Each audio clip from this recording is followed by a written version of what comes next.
جمعية روح الحب الثقافية الإجتماعية العربية المشهرة برقم 2296 لسنة 2015. تسعى جمعية روح الحب الثقافية الإجتماعية العربية لغرس الحب والسلام في النفوس والشعوب، فالحب مظلة تسعى الإنسانية جمعاء تحتها، وفي سبيل تحقيق هدفها المنشود تقوم الجمعية بأنشطتها المتمثلة في الآتي بكل الحب: 1. النشاط الثقافي. 2. النشاط الاجتماعي. 3. شؤون المرأة. 4. تنمية الموارد البشرية. 5. رعاية المواهب. 6. حقوق الإنسان.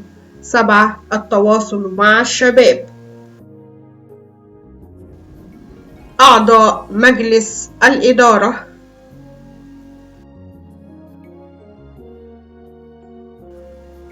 رئيس مجلس الإدارة وسفير الحب دكتور ممدوح البنداري. نائب رئيس مجلس الإدارة نسأل الله له الشفاء الأستاذ محمد لبيب مصلحي.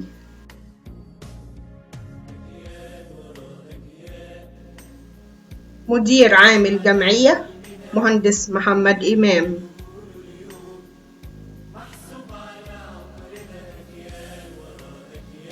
سكرتير عام الجمعية أستاذ خالد إبراهيم محمد. أمين الصندوق أستاذ صبري عيسوي عيد.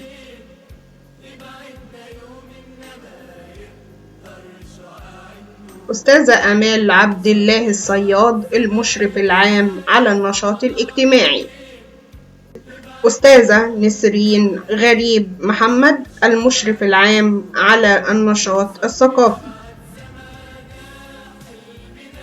رؤساء اللجان الرئيسية: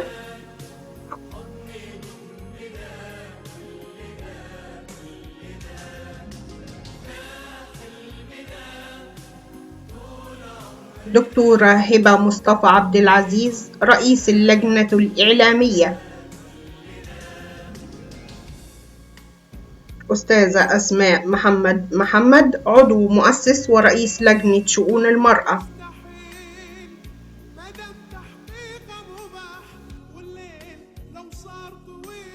أستاذ محمد نافع دسوقي نافع مدير العلاقات العامة ورئيس لجنة رعاية المواهب.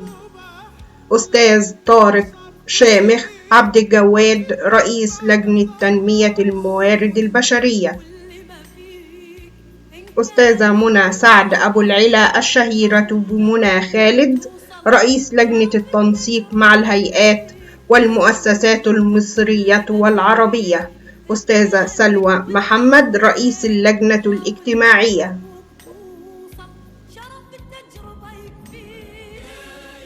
أستاذ إيهاب رشاد سلمان عضو مؤسس ورئيس لجنة الشباب.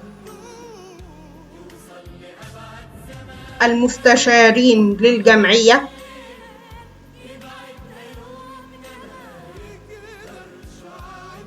مهندسة منى عوض خليفة عضو مؤسس والمستشار الفني.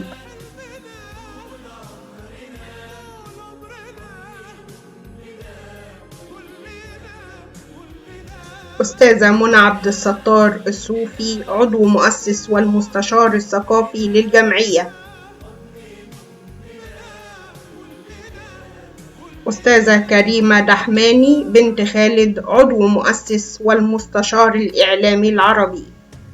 ولتحقيق حلمنا في نشر الحب والسلام بين الشعوب نحتاج مشاركتكم وانضمامكم لجمعيتنا لتصير جمعية روح الحب الثقافية الإجتماعية هي جامعة الدول العربية الثانية. اتحدى